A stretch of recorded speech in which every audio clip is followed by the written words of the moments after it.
బాలబడి యూనివర్సిటీ మంచి భవిష్యత్తు కోసం తెలుగు విద్యార్థులు ఇష్టపడే యూనివర్సిటీ. కాల్ 9059052378 9059052379.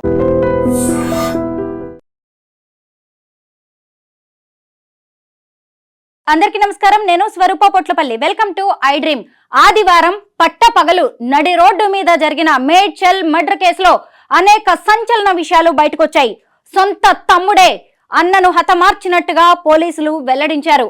ముఖ్యంగా ఇక్కడ తమ్ముడిగా చెబుతున్న రాకేష్ తన బంధువైన లక్ష్మణ్ తో కలిసి సొంత అన్న ఉమేష్ ను నడి రోడ్డు మీదే చంపేశాడు. ముఖ్యంగా మేడ్చల్ నేషనల్ హైవే 44 మీద ఈ హత్య అనేది జరిగింది. అసలు వీళ్ళిద్దరు ఎవరు, ఎందుకు ఈ హత్య జరిగింది అనే దాని గురించి మేడ్చల్ డీసీపీ కోటిరెడ్డి గారు ప్రెస్ మీట్ పెట్టి వివరాలను వెల్లడించారు. ముఖ్యంగా అసలు వీళ్ళిద్దరు కూడా అన్నదమ్ములు. ఆర్టీసీలో డ్రైవర్గా పనిచేస్తున్న కామారెడ్డి జిల్లా మాచారెడ్డికి చెందిన గన్య కుమారులు. గన్యకి 3 సంతానం. పెద్ద అబ్బాయి ఉమేష్, సెకండ్ అతను రాకేష్, ఇంకొక కూతురు హరిణి. వీళ్ళందరూ కలిసి ఆర్టీసీ కాలనీలో నివాసం ఉంటున్నారు. ఉమేష్ కి ఆల్రెడీ ప్రియాంక అనే ఆమెతో పెళ్ళైంది. వారికి 2 పిల్లలు కూడా ఉన్నారు. అయితే ఈ ఉమేష్ అనే వ్యక్తి కనీసం పెళ్ళయ్యాక పిల్లలు పుట్టాక కూడా ఎలాంటి పని చేయకుండా మద్యానికి బానిసై ఇష్టం వచ్చినట్టుగా వ్యవహరిస్తున్నాడు. ముఖ్యంగా భార్య పిల్లల్ని, తల్లిదండ్రులని, తోడబుట్టిన వాళ్ళని అతను రకరకాలుగా వేధిస్తూ ఉండేవాడు. అంటే ఇంట్లో వాళ్ళనంటే ఎవరైనా సరే అక్కడికి సరిపెట్టుకుంటారు, కొన్నాళ్ళంటే భరిస్తారు. కానీ ఇతని మీద కామారెడ్డి జిల్లాలో 14 వరకు కేసులు ఉన్నాయి. ఈ ఉమేష్ తాగుడికి బానిసై పని పాట లేకుండా ఇంట్లో వాళ్ళని, బయట వాళ్ళని వేధించడమే పనిగా పెట్టుకున్నట్టుగా తెలుస్తోంది. అయితే పలుమార్లు ఇంట్లో వాళ్ళు అతనికి చెప్పడం, నచ్చజెప్పడం అనేది జరిగింది. ఒకవైపు భార్య, పిల్లలు చెబుతూనే ఉన్నారు, తల్లిదండ్రి చెబుతూనే ఉన్నాడు, తోడబుట్టిన వాళ్ళు కూడా చెబుతూనే ఉన్నారు. అయినా ఎన్నేళ్లు గడిచినా ఉమేష్లో మాత్రం మార్పు రాలేదు. వాళ్ళు చెప్పి చెప్పి విసిగిపోయారు. ఆదివారం కూడా అన్నదమ్ముల మధ్య ఇంట్లో గొడవ జరిగింది. ఆ తర్వాత ఇంకా ఎన్ని రోజులు చెప్పినా కానీ ఇతను వినట్లేదు అని చెప్పి రాకేష్ కోపోద్రిక్తుడయ్యాడు. అప్పటికే తన తల్లికి, మిగతా వాళ్ళందరూ కూడా చెప్పడం జరిగింది. ఇతను ఎన్ని రోజులు బతికి ఉన్నా కానీ ఇంకా అసలు ఇతనితో ఏ విధమైన మంచి జరిగేలాగా లేదు కుటుంబానికి. అవసరమైతే ఈ అన్నని చంపేసి వదిన పిల్లల్ని నేనే చూసుకుంటాను అని రాకేష్ పలుమార్లు తన తల్లిదండ్రులతో చెప్పినట్టుగా కూడా తెలుస్తోంది. అయితే ఆదివారం తన అన్న ఇంటి దగ్గరికి ఉమేష్ తన బంధువైన లక్ష్మణ్తో కలిసి వెళ్ళాడు. అలాగే అతనితో పాటు తన ఫ్రెండ్స్ అయిన నవీన్, నరేష్, సురేష్ కూడా ఉన్నారు. వీరందరూ కూడా అన్న అద్దెకు ఉంటున్న ఇంటి దగ్గరికి వెళ్ళారు. అక్కడ అన్నదమ్ముల మధ్య గొడవ జరిగింది. దాంతో ఇంకా అప్పటికే అన్నని ఎలాగైనా చంపేయాలని ప్లాన్తో కత్తులు తీసుకొని వచ్చిన ఈ రాకేష్ ఎవరైతే ఉన్నారో అతను తన బంధువైన లక్ష్మణ్తో కలిసి ఉమేష్ మీద దాడికి పాల్పడ్డాడు. మీరు ఇక్కడ సీసీ కెమెరా విజువల్స్ లో చూస్తూ ఉన్నారు కదా. ఈ ఉమేష్ ఖచ్చితంగా తన అన్న మీద దాడికి, అతన్ని చంపాలనే ఉద్దేశంతోనే అటు ఇటు పరుగులు కూడా పెడుతున్నాడు. అక్కడే దగ్గరలో ఉన్న సీసీ కెమెరాలో ఈ విజువల్స్ అన్నీ కూడా రికార్డ్ అవ్వడం అనేది జరిగింది. తమ్ముడు ఎప్పుడైతే దాడి చేయడానికి కత్తులతో వచ్చాడో అంతే భయపడిపోయి ఉమేష్ అక్కడి నుంచి, ఇంట్లో నుంచి భయపడి పరిగెత్తాడు. మేడ్చల్ డిపో దగ్గరికి, ఆర్టీసీ డిపో వైపు అతను పరిగెత్తాడు. పరిగెత్తిన తర్వాత అక్కడి నుంచి ఇంకా అతను తప్పించుకోలేకపోయాడు. అప్పటికే వారందరూ చుట్టుముట్టి ఉమేష్ ని చంపడం అనేది జరిగింది. అసలు కసి తీరా లక్ష్మణ్, రాకేష్ 12 సార్లు ఉమేష్ ని కసి తీరా పొడిచి అక్కడికక్కడే చంపేశారు. అయితే అటువైపు అప్పుడే ఆర్టీసీ డ్రైవర్ గా పనిచేస్తున్న తన తండ్రి అయిన గన్య డ్యూటీ మీద బస్సులో వెళ్తూ ఈ విషయం తెలుసుకొని అక్కడే బస్సు ఆపేసి దగ్గరకు వచ్చి చూశారు. ఈలోగా సొంత అన్న హత్యకు గురయ్యాడు, ఉమేష్ హత్యకు గురయ్యాడు అనే విషయం తెలుసుకొని అతని తల్లి, భార్య ప్రియాంక, పిల్లలు అందరూ అక్కడికి వచ్చి రోధించడం అనేది మొదలైంది. ఇంకా అప్పటికి అక్కడ స్థానిక ఎస్ఐ సత్యనారాయణ తన బృందంతో వచ్చి కేసు నమోదు చేసుకొని ఉమేష్ని హాస్పిటల్కి తీసుకెళ్లారు. కానీ అప్పటికే అతను ప్రాణాలు విడిచారు. ఎందుకంటే 12 బలమైన కత్తిపోట్లు అతని మీద ఉన్నాయి. పైగా ఇంకా అతను బతకూడదు, చంపడమే లక్ష్యం అన్నట్టుగా రాకేష్, లక్ష్మణ్ అతని మీద దాడి చేశారు. అయితే కరెక్ట్గా ఎవరు దీని మీద అటాక్ చేశారు, ఈ అటాక్ వెనక ఉన్నది ఎవరు అనేది పోలీసులకి ఖచ్చితంగా తెలుసు. కాబట్టే 12 గంటలు తిరిగేసరికి వాళ్ళందరినీ అరెస్ట్ చేశారు. అంటే తమ్ముడైన రాకేష్తో పాటు ఇంకొక వైపు అతని బంధువైన లక్ష్మణ్, నవీన్, సురేష్, నరేష్ ఐదుగురిని పోలీసులు అరెస్ట్ చేశారు. అరెస్ట్ చేసి తీసుకొచ్చేసి ప్రెస్ మీట్ పెట్టి మరి అందరికీ వాళ్ళని చూపించడం అనేది జరిగింది. అలాగే హత్యకు వాడిన 2 కత్తులు, అలాగే వాళ్ళందరూ మాట్లాడుకొని మర్డర్ ప్లాన్ వేయడానికి ఉపయోగించిన 4 సెల్ ఫోన్స్, 2 బైకులు, బైక్ కీస్ అన్నిటినీ కూడా పోలీసులు స్వాధీనం చేసుకున్నారు. మొత్తానికి పోలీసుల ఇన్వెస్టిగేషన్లో అనేక భయంకరమైన విషయాలైతే బయటకు వచ్చాయి. అన్న తాగుడికి బానిస ఎన్నిసార్లు చెప్పినా కానీ వినకపోవడం వల్లే తాము ఇలా హత్యకు పాల్పడాల్సి వచ్చిందని వాళ్ళు చెబుతున్నారు. మీరు చూసారు కదా, ఇదిగోండి చేతుల్లో కత్తులతో ఎలా తిరుగుతున్నారో అసలు చూస్తుంటేనే అంటే అక్కడ ఏం జరిగి ఉంటుందని మనం ఊహించుకుంటే కూడా చాలా భయంకరంగా అనిపిస్తోంది. ఇదిగోండి పొడిచిన తర్వాత చేతులు మొత్తం తుడుచుకుంటూ ఎలా వస్తున్నారో చూడండి. ఈ హత్యకు పాల్పడిన వాళ్ళందరూ కూడా అక్కడ సీసీ కెమెరాల్లో రికార్డ్ అయిపోయారు. విట్నెస్ కూడా కనిపిస్తూనే ఉన్నారు. అసలు అక్కడ జరిగిన కళ్ళ ముందే అందరూ రోడ్డు మీదే ఉన్నారు. ఆర్టీసీ బస్ డిపో ఏరియా అంటే జనం రద్దీగా ఉండే ప్రాంతం, ఆదివారం. దాంతో అందరూ చూస్తుండగానే ఈ హత్య జరిగింది. పైగా ప్రధాన కారణం ఏంటి అంటే ఉమేష్ ముఖ్యంగా మద్యానికి బానిసై కుటుంబాన్ని వేధించడమే అని చెబుతూ ఉన్నారు. ఎందుకంటే ఈ రాకేష్, అతని చెల్లెలైన హరిణి వీళ్ళిద్దరు చదువుకుంటున్నారు. ఉమేష్కి అయితే పెళ్ళైంది. కుటుంబ భారం, బాధ్యతలు కూడా అతని మీద ఉన్నా కానీ అతను తన లోకంలో తనే ఉంటున్నాడు. దాంతో ఈ హత్యకు పాల్పడాల్సి వచ్చిందని వాళ్ళు పోలీసులకు వెల్లడించడం జరిగింది. చూశారు కదా, ఇక్కడ 5గురికి కూడా ఇలాగ నల్లటి ముసుగులు వేసి తీసుకొని వస్తున్నారు. వీళ్ళందరూ కూడా వాళ్ళ నేరాన్ని పోలీసుల ముందు ఒప్పుకోవడం అనేది జరిగింది. ఆ తర్వాత వీళ్ళని జడ్జి ముందు కూడా ప్రవేశపెడతామని పోలీసులు చెప్పారు. తర్వాత వీళ్ళని 14 రోజుల కస్టడీకి పంపించబోతున్నారు. ఇదిగోండి కోటిరెడ్డి గారు ప్రెస్ మీట్ పెట్టి పోలీసులకి, ప్రెస్కి, మిగతా వాళ్ళందరూ కూడా దీనికి సంబంధించిన వివరాలని వెల్లడించారు.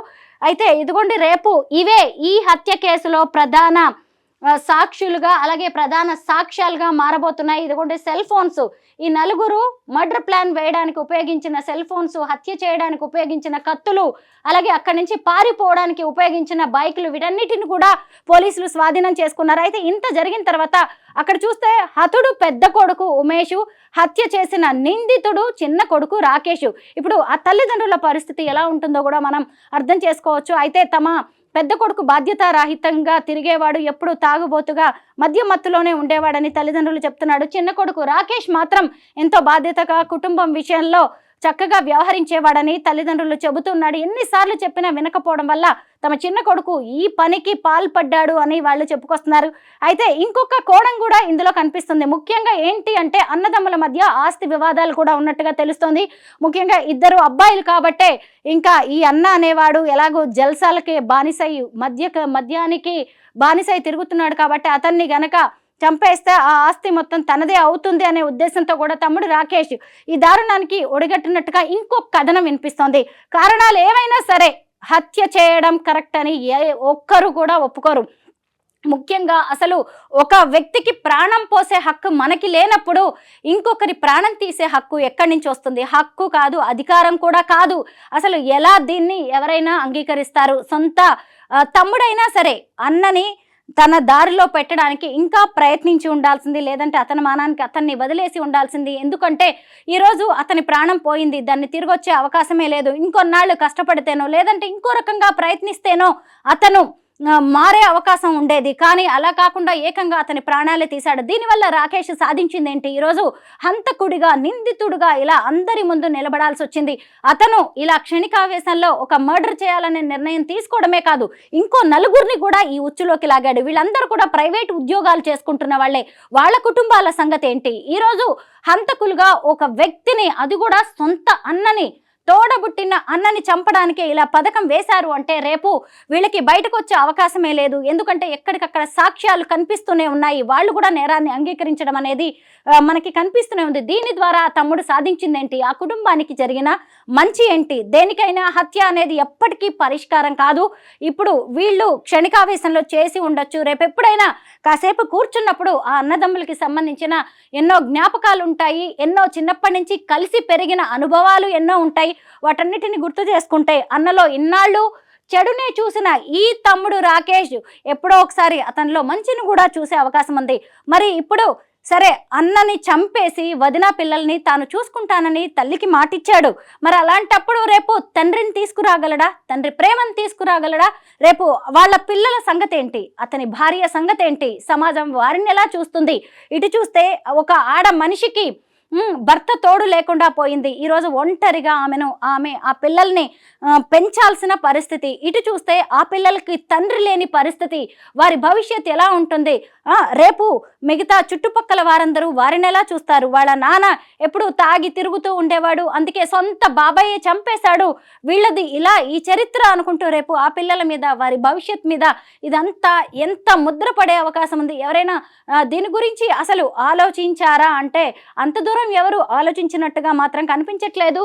అంటే ఇంట్లో ఒక కుటుంబ సభ్యుడు మద్యానికి బానిసైతే, ఇంట్లో వాళ్ళ మాట వినకపోతే, ఇంట్లో వాళ్ళని వేధిస్తుంటే, ఇంట్లో వాళ్ళకి కుటుంబానికి చెడ్డ పేరు తీసుకొస్తుంటే దానికి చావే పరిష్కారమా, చంపడమే దానికి పరిష్కారమా అని చెప్పి ఇప్పుడు అందరి విషయంలో కూడా అందరూ దీని మీదే చర్చిస్తూ ఉన్నారు. ఏది ఏమైనా కానీ సొంత అన్ననే తమ్ముడు ఇలా హత్య చేయడం అనేది ఇప్పుడు ఒక డిస్కషన్ పాయింట్గా మారిపోయింది.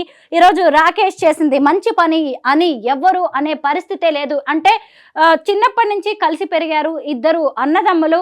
ఆ తల్లిదండ్రులకు కూడా కడుపు కోత అనేది ఉంటుంది. ఆ గర్భశోకాన్ని ఎవరు తీర్చలేరు. అంటే ఈ క్షణికావేశంలో, ఈ కోపంలో అతను చేసింది కరెక్టే అని కొద్ది సేపటి వరకు ఆ కుటుంబానికి అనిపించవచ్చేమో కానీ ఎట్టి పరిస్థితుల్లో అది కరెక్ట్ కాదు. ఎందుకంటే మనం ఒక సమాజంలో బతుకుతున్నాం.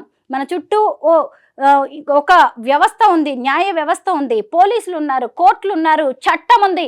వీటన్నిటినీ కాదని అసలు చట్టాన్ని చేతిలోకి తీసుకొని మనమే తీర్పులు చెప్పడానికి అసలు మనకెక్కడుంది హక్కు?